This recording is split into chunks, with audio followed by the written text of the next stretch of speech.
네, 여러분 안녕하십니까? 미국 대통령 선거에서 트럼프가 당선된 것은 그 핵심이 경제였기 때문입니다. 지금 트럼프가 대통령에 당선된 이후 경제 전쟁을 치르고 있는 것도 본인의 당선 핵심인 경제 그 부분의 공약을 실천하려는 것이기 때문입니다. 우리나라 대통령 선거도 핵심은 경제입니다. 지금 국민들이 찾고 있는 대한민국의 차기 지도자는 경제맨이어야만 합니다. 그래서 이번 대선에서 자유민주주의 보수 우파 진영에서 상대편을 이길 수 있는 안전의 카드는 바로 경제맨을 찾을 수 있느냐에 달려 있는 것입니다. 트럼프의 경제 효과, 그것이 우리나라 대선판에도 핵심 변수로 작용할 것입니다. 그 최대 수혜자요, 그 최대 적임자는 한덕수 대통령 권한대행일 것입니다. 여러분, 이 탄핵의 강물은 이미 흘러간 물이다. 이렇게 말할 수 있습니다. 고대 그리스의 철학자 헤라클레이토스의 말처럼 같은 강물에 두 번 발을 담글 수는 없습니다. 한 번 흘러간 물은 두 번 물레방아를 돌릴 수 없는 것이나 마찬가지입니다.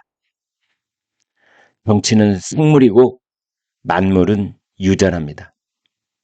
이제 탄핵의 강을 건너서 제2의 한강의 경제 기적을 만들어내야 할 시간이 온 것입니다.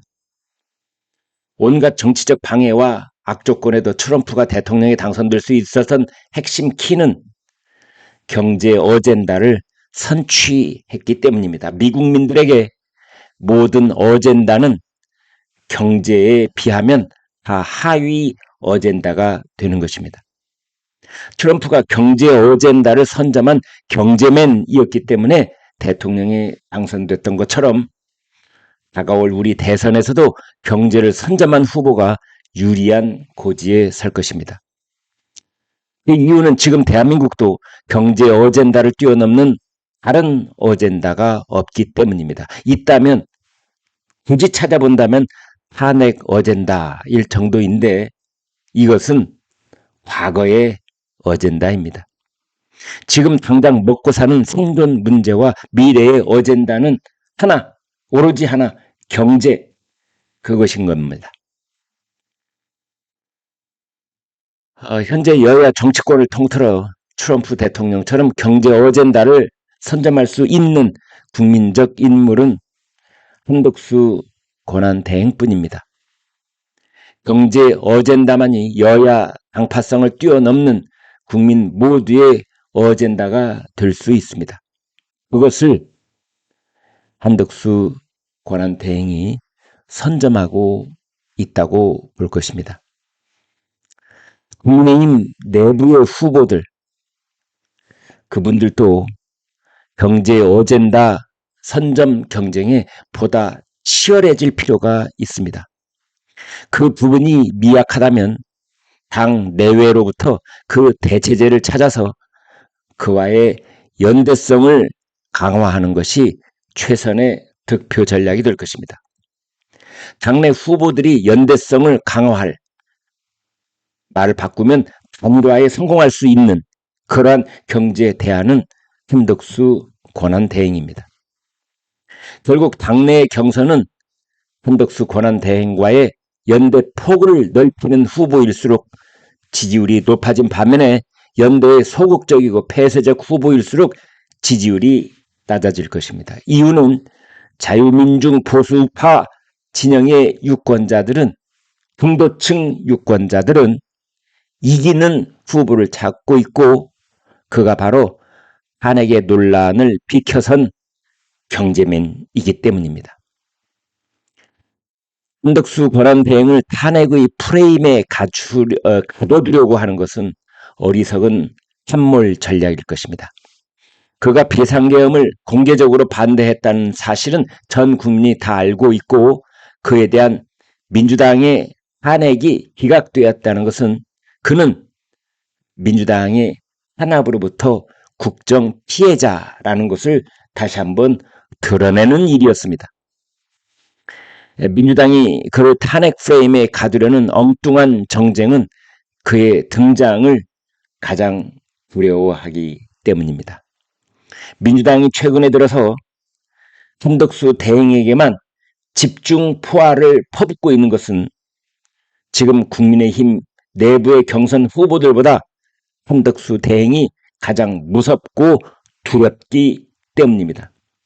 한덕수 대행은 이제 막 구르기 시작한 눈덩이에 비유할 수 있습니다. 이 눈덩이가 중간에 커다란 바위를 만나서 두 조각이 날지, 옆 골짜기로 빠져버릴지, 아니면 이 눈덩이가 힘차게 굴러서 저 산 아래에 있는 이재명 하우스의 지붕을 박살내버릴지, 그것을 모르기 때문에, 아니 그럴 가능성이 크다고 보기 때문에 민주당은 한덕수 대행이 두려운 것이고 한덕수 대행에게 집중 포화를 퍼붓고 있는 것입니다. 결국 국민의힘 당내 경선도 한덕수 권한대행과의 연대에 적극적이고 개방적인 후보에게 표의 쏠림 현상이 집중되면서 그가 압도적인 최종 주자로 뽑힐 것입니다. 그래서 자유민주 진영의 이기는 후보는 탄핵의 어젠다가 아닌 경제 어젠다를 선점할 전략적 선택이 절대로 필요합니다.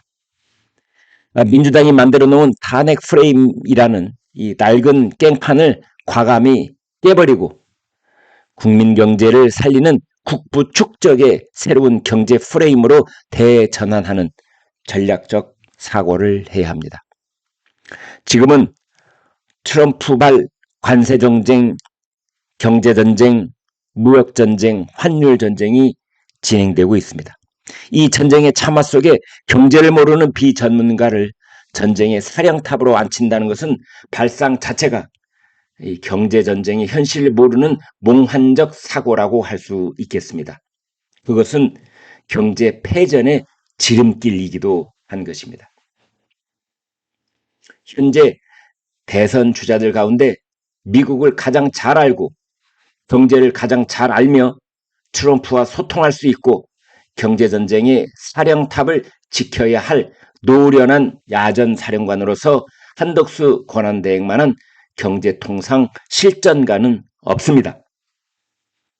현재 그는 국정관리자로서 침묵의 행보를 견지할 수밖에 없는 상황이지만 출마 선언과 더불어 대야 포문을 열면 대선판은 순식간에 요동치며 거대한 지각 변동을 일으킬 것입니다. 정과 사범인 이재명 더불어민주당 경선 후보와는 인물론, 경제적 비전, 식견, 그것에 있어서 압도적 비교 우위론으로서 대선판은 순식간에 이재명 후보를 심판해야 한다는 이재명 심판장으로 돌변할 것입니다. 출마 선언과 더불어 지지율의 쏠림 현상이 한덕수 대행 쪽으로 수직 상승하면서 이재명 후보와의 오차 범위 내에서 양강구도를 이루게 될 것입니다. 대선판은 지금의 판이 흔들리면서 완전히 다른 새 판으로 짜일 것입니다. 정권 재창출을 기대하는 자유민주 진영의 보수파 국민이 가장 목마르게 찾고 있는 인물과 메시지는 무엇일까요? 그렇습니다. 그것은 누가 이길 수 있을 것인가? 바로 그 점인 것입니다. 그리고 메시지는 경제입니다. 그렇다면 답은 간단합니다. 그는 누구일까? 그는 이기는 후보여야만 하고 그 이기는 후보는 경제맨이어야만 합니다. 민주당의 30번에 달하는 내란 탄핵에 불안정한 전국의 피곤함을 느낀 국민들은 국정 안정을 기대하면서 다가올 경제 불안을 다잡아줄 수 있는 인물을 찾고 있는 것입니다. 이 두 가지 조건을 갖춘 인물이면 전국 안정과 경제 안정을 동시에 이룰 수 있다고 생각하는 것입니다. 그 이길 수 있는 후보의 조건은 무엇일까요? 그렇습니다. 그의 확장성입니다. 그런데 국민의힘 소속의 후보들은 한계를 안고 있습니다. 소위 집토끼와 산토끼 사이의 딜레마를 안고 있는 것입니다. 국힘의 한계는 다름 아닌 탄핵 프레임에 빠져 있다는 점입니다. 한탄 후보의 경우는 산토끼는 잡을 수 있지만 집토끼는 못 잡고, 반탄 후보의 경우는 집토끼는 잡지만 산토끼는 못 잡는다는 것에 그 한계가 있습니다. 그럼 이 두 마리 토끼를 동시에 잡을 수 있는 방법과 전략은 무엇일까요?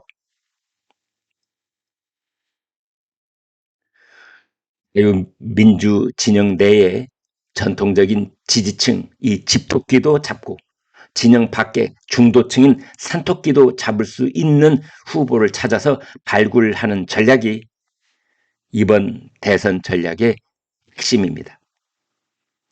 당의 충성 표심을 완전히 흡수하고 당 밖에 새로운 충성 표심을 흡수하는 2단계 흡수 전략이 적중할 수 있는, 그것이 가능한 인물을 찾아서 내세워야 합니다.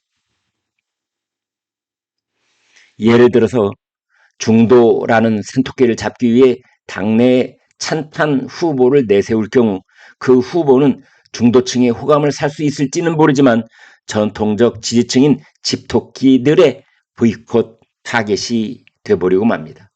그래서 잡지 못한 산토끼를 잡겠다는 후보를 내세울 경우 이는 집토끼도 잃어버리고 산토끼도 잃어버리는 소위 중도의 함정에 빠지게 되는 것입니다. 그래서 자유민주 진영은 새 판을 짜야 합니다. 탄핵의 묵은 프레임을 깨고 국민의 공통의 관심사인 새로운 경제 프레임을 짜야만 합니다. 그래서 집권 기반을 넓히고 표의 확장성을 개척하려면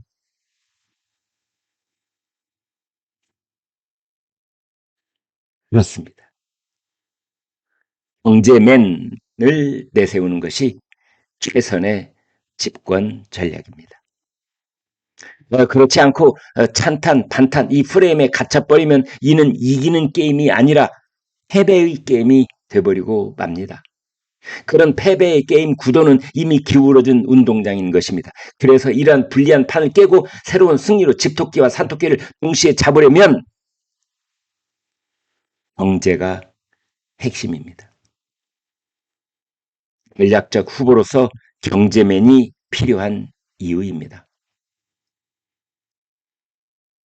불안하게도 현재 우리는 글로벌 경제 위기 속에서 경제를 안정적으로 연착륙시켜서 새로운 성장 도약의 발판을 마련할 수 있는 경제맨을 정치권 안에서는 발견하기 어렵습니다.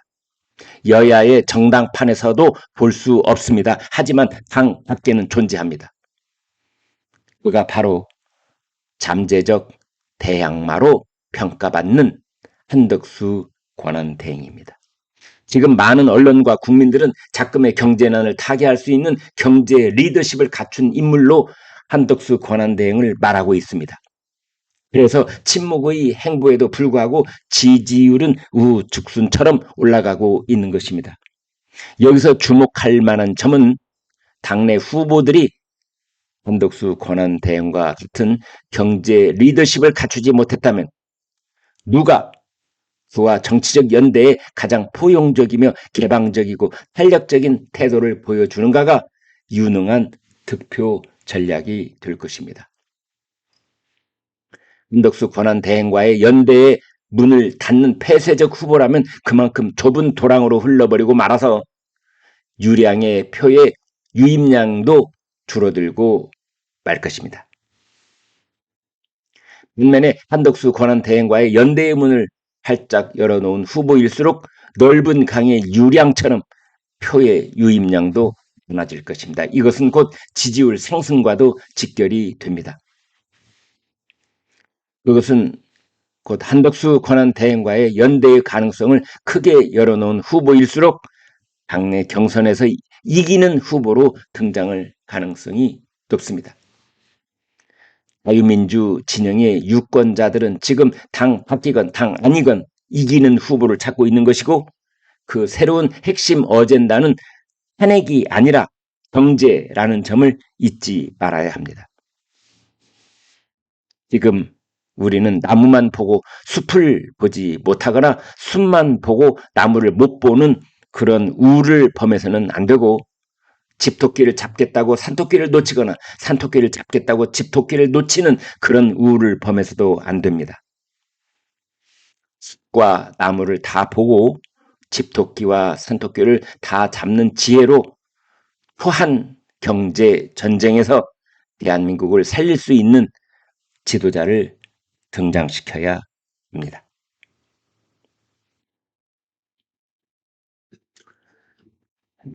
여러분 고맙습니다. 이상은 장성민 전 국회의원의 칼럼을 제가 여러분과 공유한 것이었습니다.